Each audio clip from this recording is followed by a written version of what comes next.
The book of Leviticus is a book that a lot of people struggle to read through.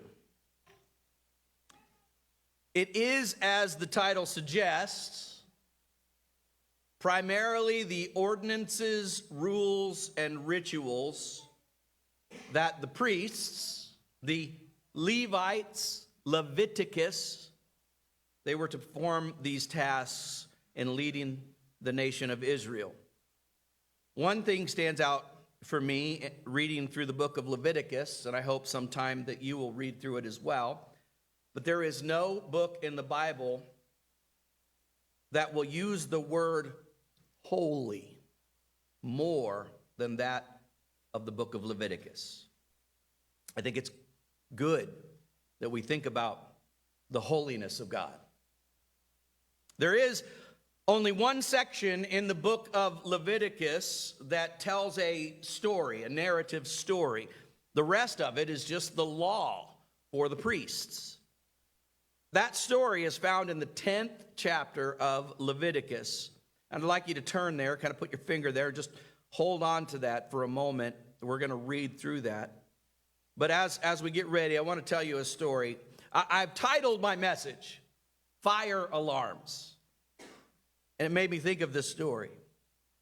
A little fellow was with his mom, who had taken him with her to a nursing home to visit a relative that he was not familiar with and did not really know.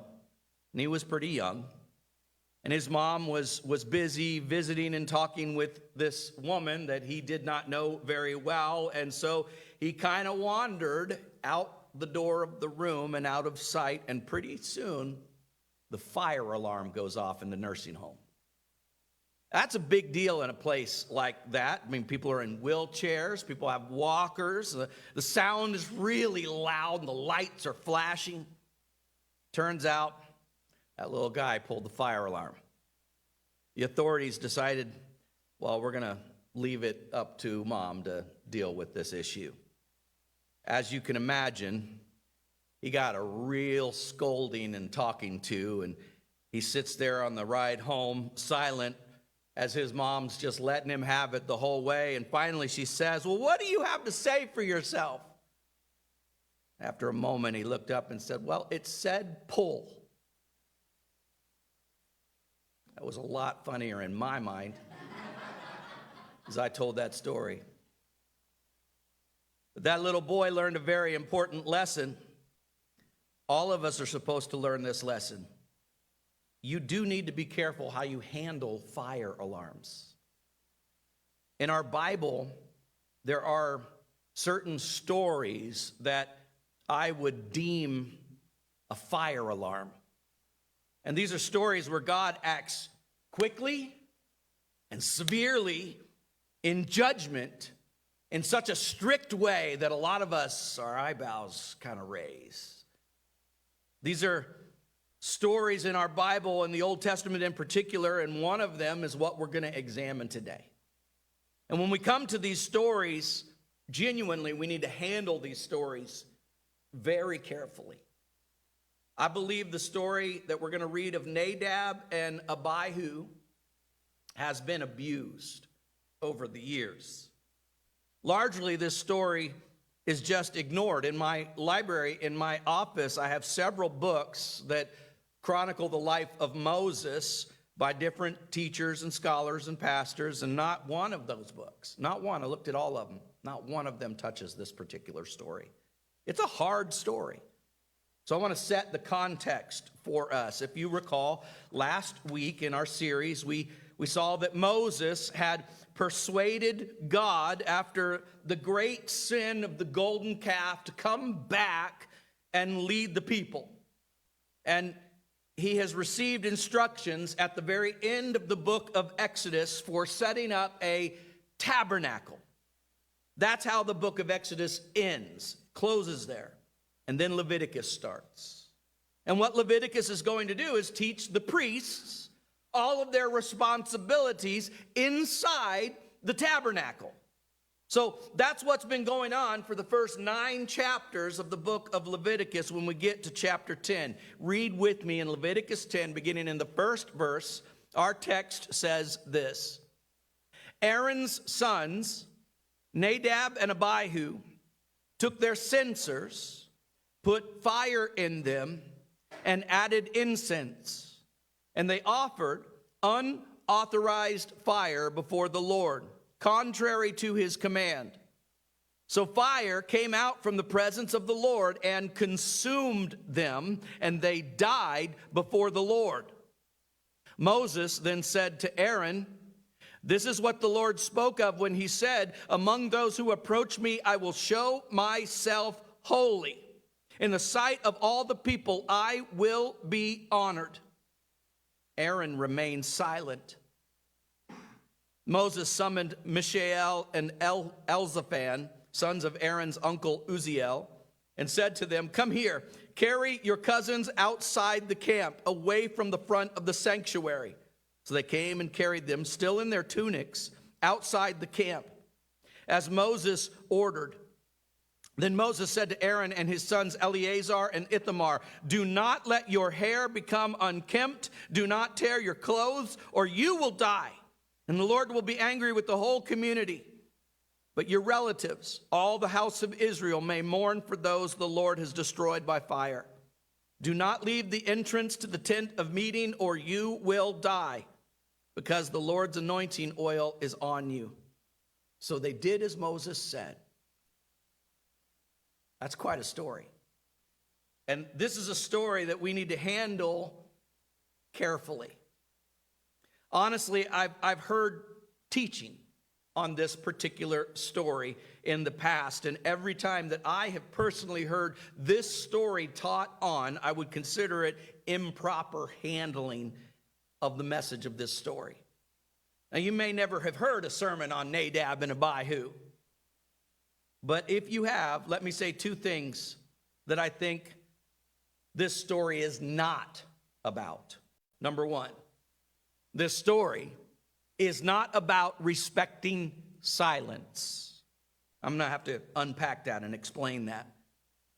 This text is often cited by people who believe that any religious practice that is not specifically authorized in the Bible is therefore prohibited. They call this, quote, respecting the silence of the scriptures.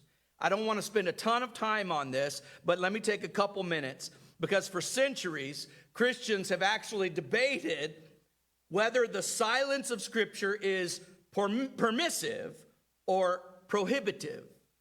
In other words, if the Bible doesn't specifically address something, are we not free to do it, or are we free to do it?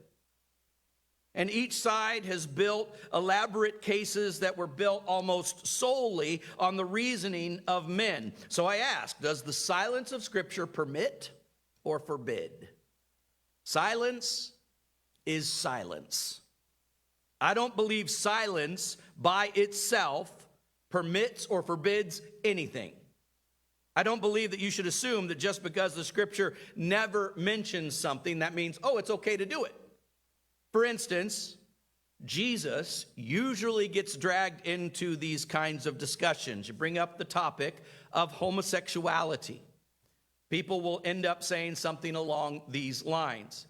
Jesus never mentions the word homosexuality. He never talks about homosexuality. Therefore, there is nothing wrong with homosexuality.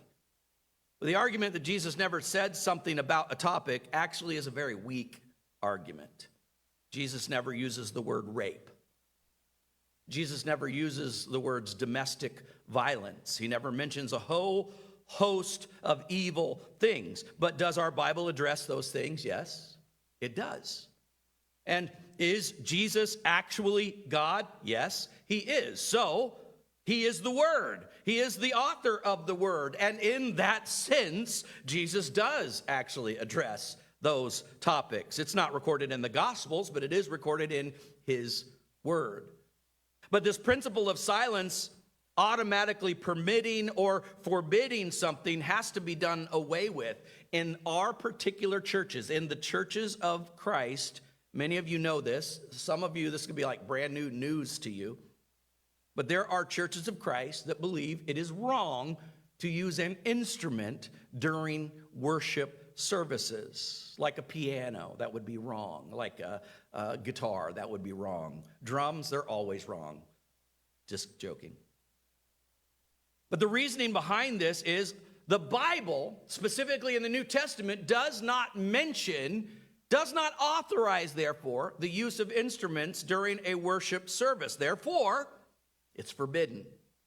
But again, our Bible does not mention a lot of things, like sidewalks, like buildings with air conditioning, like carpet, like pews or chairs, like electricity, like English translations of the Bible. In fact, the Bible does not even mention that silence in Scripture forbids. So, does that mean the principle is forbidden? You see how the logic begins to break down. The silence of Scripture is not an automatic forbidding or permission. Do you know that the Old Testament, in our Old Testament, it never authorizes synagogue services? Jesus went to the synagogue. There is no authorization in all of Scripture for a, quote, festival of lights. Yet Jesus went to the festival of lights and celebrated that in the Gospel of John. You know, Jesus did not live by a principle that you can only do a religious thing if it is strictly authorized in the Bible. We get ourselves into quandaries on this kind of thing, and honestly, it is overwhelmingly silly. The Bible clearly says to greet each other with a holy kiss. We don't do that. Praise God. If you're not my wife, I don't want to kiss you. The Bible has a pattern about the choosing of elders, something in Scripture that the evangelist does. We don't do that. There are a lot of things in Scripture that it is silent about that we do. So, this story is also not about God before grace. And let me unpack this and explain this. There was, back about 100 years after Jesus, a person named Marcion. Just for kicks and giggles, have you ever heard the name Marcion? Okay. Well, Marcion was a man that said that the God of the Old Testament was not the same as the God of the New Testament. That the God of the Old Testament was mean and vindictive, and the God of the New Testament was loving and merciful. There were two different gods. So the church came together and rightly decided that Marcion was a heretic. They condemned what Marcion taught.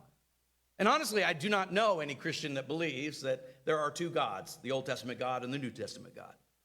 But you know what? A lot of us think that God acted very differently under the first covenant than he did in the old covenant. A lot of people think God wasn't a Christian in the Old Testament. So do stories like Nadab and Abihu, or in your Bible, Achan, in Joshua, or Uzzah, who touched the ark as it was falling, do stories like that in the Old Testament suggest that our God was quick-tempered? Was God harsher in his judgments before Jesus was born? This is what I mean. Fire alarms need to be handled very carefully. Now, in our story, we're going to ask 5 basic questions, and I'm just going to ask you the who, what, when, where, and why. Let's start with this. Who were these men? Nadab and Abihu were the two oldest sons of Aaron, the brother of Moses. They were men of much significance in the nation of Israel. They were well-known men. They were important men. You go back to Exodus chapter 24. We saw this some weeks ago. It says when the Mosaic covenant was being ratified. Exodus 24, I want you to read verses 9 through 11 with me. It says this: Moses and Aaron, Nadab and Abihu, and the 70 elders of Israel went up and saw the God of Israel. Under his feet was something like a pavement made of sapphire, clear as the sky itself. But God did not raise his hand against these leaders of the Israelites. They saw God, and they ate and drank. What an incredible moment. This is a huge privilege. Nadab and Abihu were among the 70 elders of Israel who were chosen to feast in the presence of God as the Mosaic covenant was being ratified.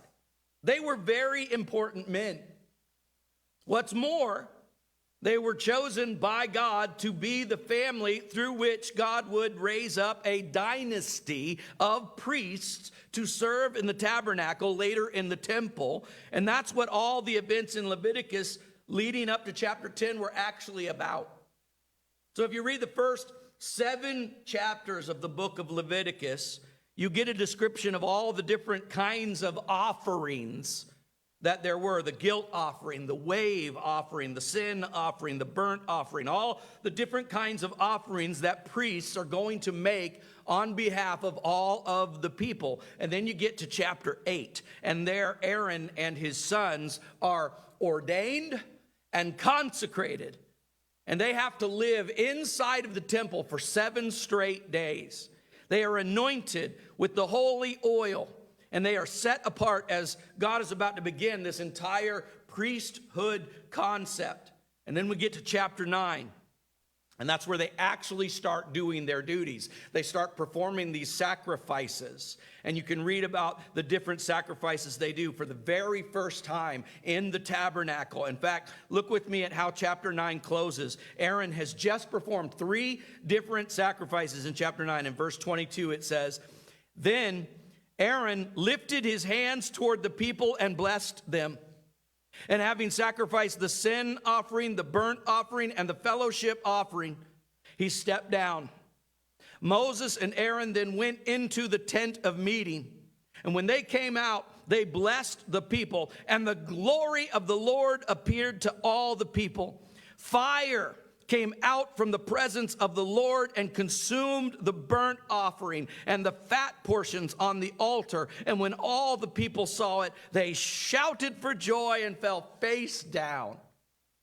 What a great day. And you know why they were shouting for joy? Because when that fire comes out and burns up those offerings, that's God's way of saying, I'm accepting the ministry of these priests on your behalf. God found these offerings pleasing. This was an amazing moment.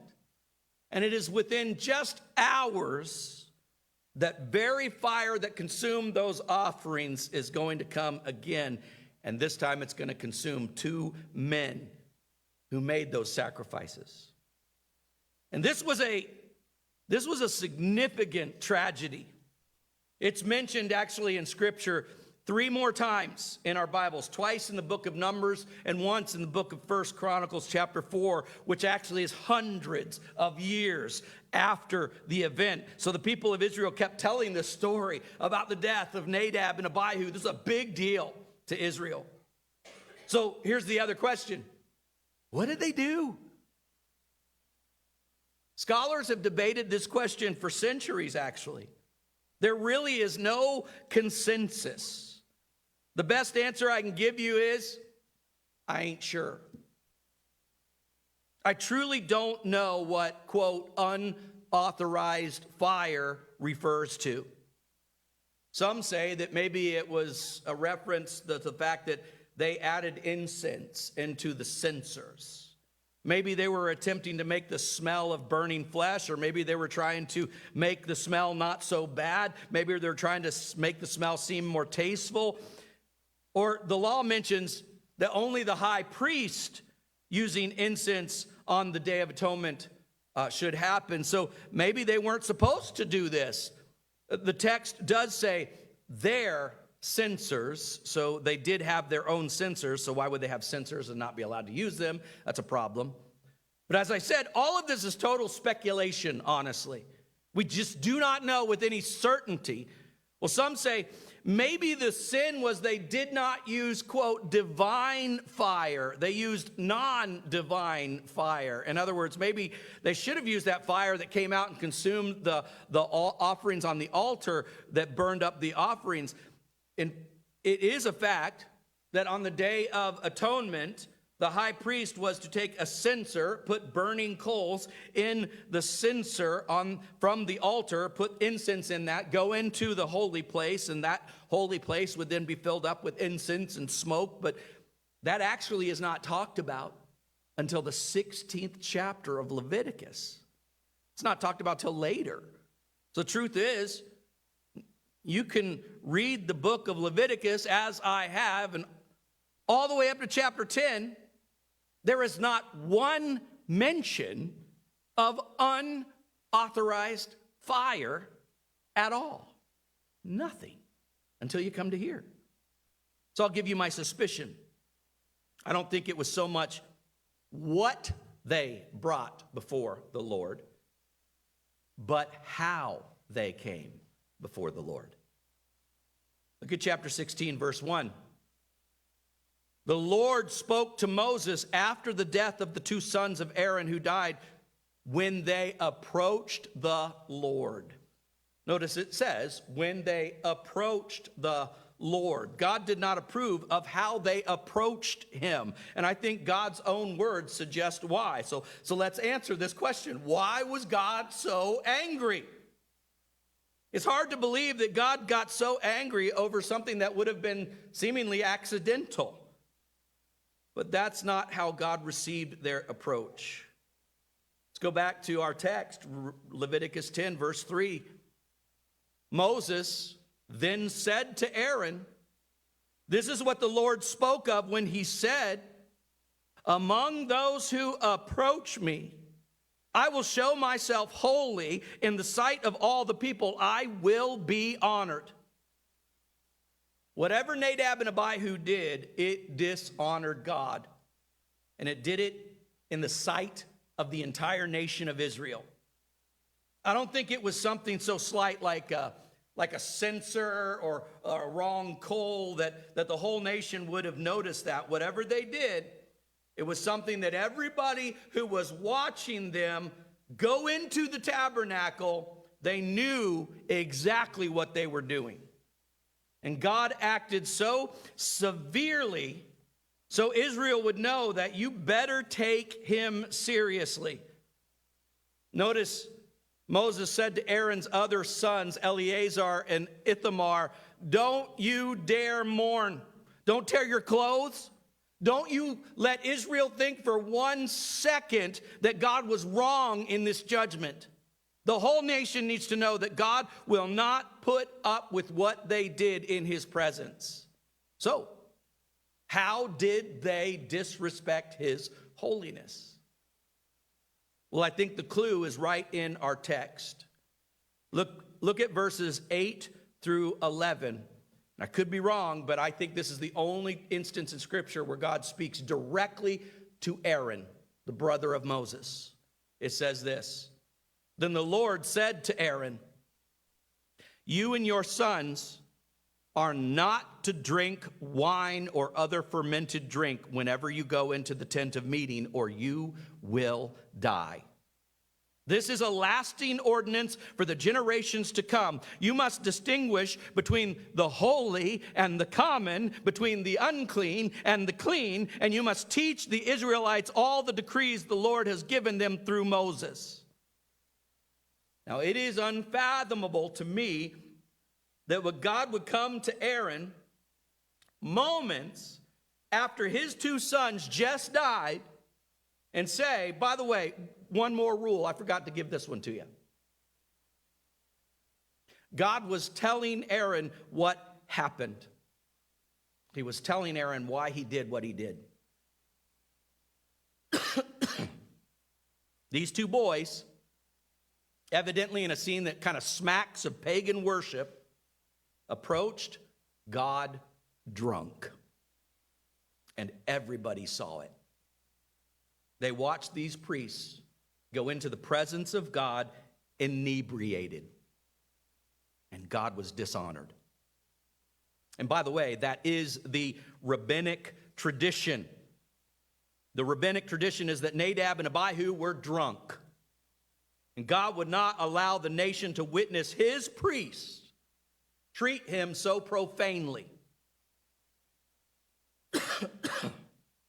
Now remember, when this happened, this took place at the inauguration of the entire Levitical system. In fact, notice Moses would not let Eleazar and Ithamar carry the bodies of their brothers out of the tabernacle. Why? Because they're priests. And if they touch this dead body, according to the law of Moses, now they are ceremonially unclean and cannot continue to be priests in that manner. They've got to stay in the tabernacle. They've got to continue to do their priestly duties because there are other sacrifices yet to be performed. God is sending a clear signal at the very beginning of this entire... Sorry. Bonnie, you are a great person.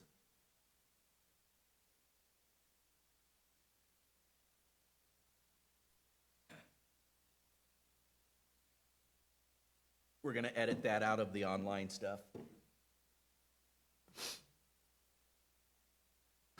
Oh, wow. She went there.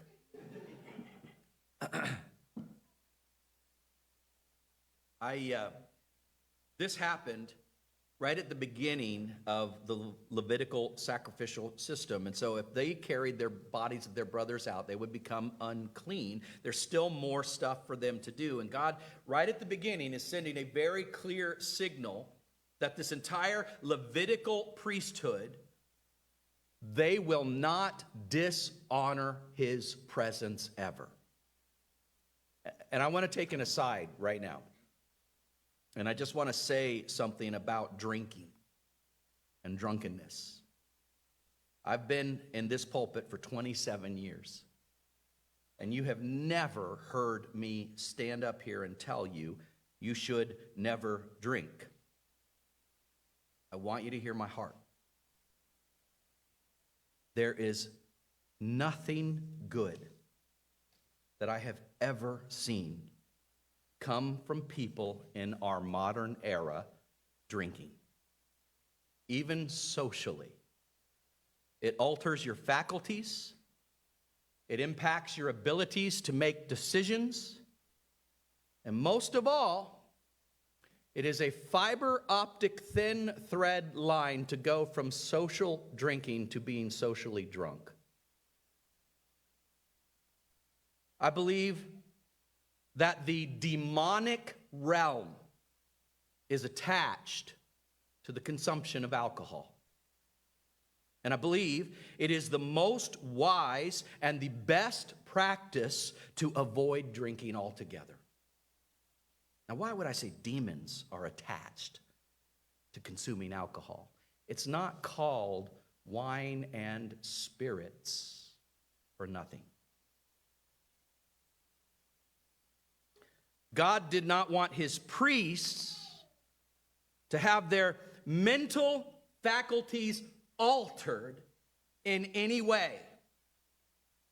He doesn't want a priest that is wasted or buzzed. He wants them to serve him with a clear, sober mind and conscience.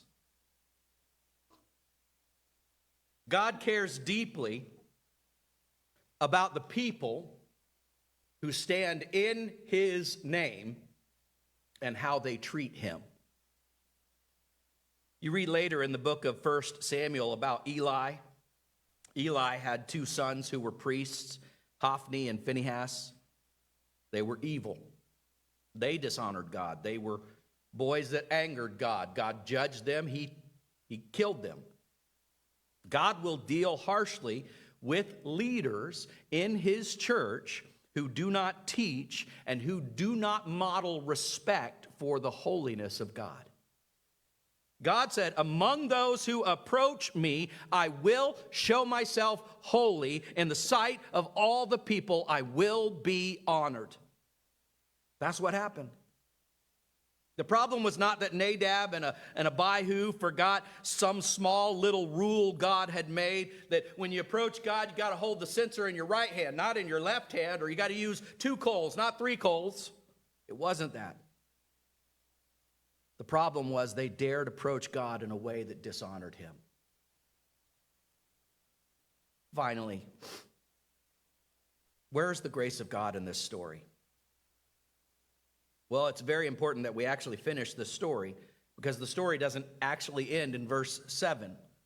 So let's finish reading, but I want you to remember Moses has told Aaron, he's told the other 2 sons of Aaron that they need to not mourn, they need to continue working as priests. Back in the 6th chapter of Leviticus, you see about the offering of the sin offering. And they had just offered the sin offering. And in Leviticus 6, you read that when the sin offering is performed, the priest actually needs to eat part of that meat that is offered. That's all part of the process of taking away the sins of the people in the Old Testament. Moses commanded them to stay in the tabernacle and to continue to do their job. And remember, this is the very same day these 2 other boys, their brothers, they watched them die. Look at verse 16 in chapter 10. When Moses inquired about the goat of the sin offering and found that it had been burned up, he was angry with Eleazar and Ithamar, Aaron's remaining sons. And he asked, "Why didn't you eat the sin offering in the sanctuary area? It is most holy. It was given to you to take away the guilt of the community by making atonement for them before the Lord. Since its blood was not taken into the holy place, you should have eaten the goat in the sanctuary area as I commanded." Aaron replied to Moses, this is their daddy, "Today they sacrificed their sin offering and their burnt offering before the Lord, but such things as this have happened to me. Would the Lord have been pleased if I had eaten the sin offering today?" When Moses heard this, he was satisfied. This was a crazy, incredible day. When Moses found out they cooked the goat and burned it up instead of eating it, he's probably thinking, I am not going to have any priests left before this day is over. I've already lost 2. I'm about to lose 2 more. Eleazar and Ithamar did not obey an inference from silence. They disobeyed a direct command that was clearly recorded in Scripture in Leviticus 6. And notice what Aaron did. He said, Moses, under normal circumstances, they would have obeyed, but their inability to eat was understandable in lieu of what happened today. With everything that has happened today, can you understand why they did not eat? In fact, notice Aaron went so far as to say, God would not have been pleased with strict compliance to the Levitical rules, which is an incredible statement. They did not obey a strict command of God, but today, God wouldn't have been pleased if they did. And so Aaron's last 2 sons were allowed to go beyond what was written. And when you read a story like this, one thing that you have to say is that God actually refuses to be boxed in by human deductions and human conclusions. That's why you have to preach and teach stories like this one very, very carefully. So let me close with 2 applications out of this text that I think are very fair for us. Number 1, this story teaches us that God will not tolerate flippancy and irreverence in his presence. He is holy. He must be approached only on his terms. And those who think otherwise will discover, as those boys did, that our God is a consuming fire. People that think, well, that's the God of the Old Testament, they don't really know their New Testament very well then, do they? You ever read about Ananias and Sapphira? Just like there was the new order of the priests being established in the New Testament, God was beginning to establish this new order of the church, and God sends a very clear signal at the very beginning of the church. Do not think that you can get away with sin in the presence of God and live. Now, he didn't strike everybody in the church dead that lied, just like every priest wasn't struck dead. But he let you know right at the start what is going on, and we better acknowledge him and treat him as holy. You ever seen the bumper sticker that says coexist? It's got all the symbols of the different world religions on it. And the thought ultimately is that every single one of us is just trying to reach God in our own way. Some people get to God through Jesus. Other people get to God through other ways and other religions. Well, if that's true, then sin is not serious, and the cross was not necessary, and Jesus would not be the only way. And you know what is a bumper sticker that says coexist? A lie. And it's a lie from hell. Jesus is the only way to the Father. I love you enough to tell you that. How we approach God matters. There is only one way. Next, God will not elevate rule-based obedience over heart-based commitment. I really want you to zero in on this, because it is certainly important that we follow everything that God commands as closely as we can. But God has always, not just in the Old Testament, in the New Testament as well, he has always dealt with man preeminently on the basis of his heart. There's a story in 2 Chronicles when good King Hezekiah wants to actually begin celebrating the Passover again. They have not been doing it for years. So he sends out letters to all of the tribes of Israel, but the people come too late. They didn't have the ability to purify themselves, but they all want to celebrate the Passover. But they weren't there in time to actually follow all the rules of purification. And in 2 Chronicles 30, beginning in the latter part of verse 18, it says this: "But Hezekiah prayed for them, saying, 'May the Lord, who is good, pardon everyone who sets his heart on seeking God, the Lord, the God of his fathers, even if he is not clean according to the rules of the sanctuary.' And the Lord heard Hezekiah and healed the people." Of course, we always want to follow and obey God in all of his commands, but God is other than. God is greater than his rules. It is God's prerogative to show mercy to the offender whose heart is better than his behavior. God is not going to take the man who is a strict, rigid, rule-keeping follower and elevate that kind of obedience over a man whose heart is right. God has always been that way. God still is that way. So when you come to one of these fire alarm stories in our Bible, don't use a story like this to judge somebody else on how they are or are not following the rules or following God, but use it to observe how well your own heart follows God. That is the point of this story. You stand up, I want to pray over you this morning.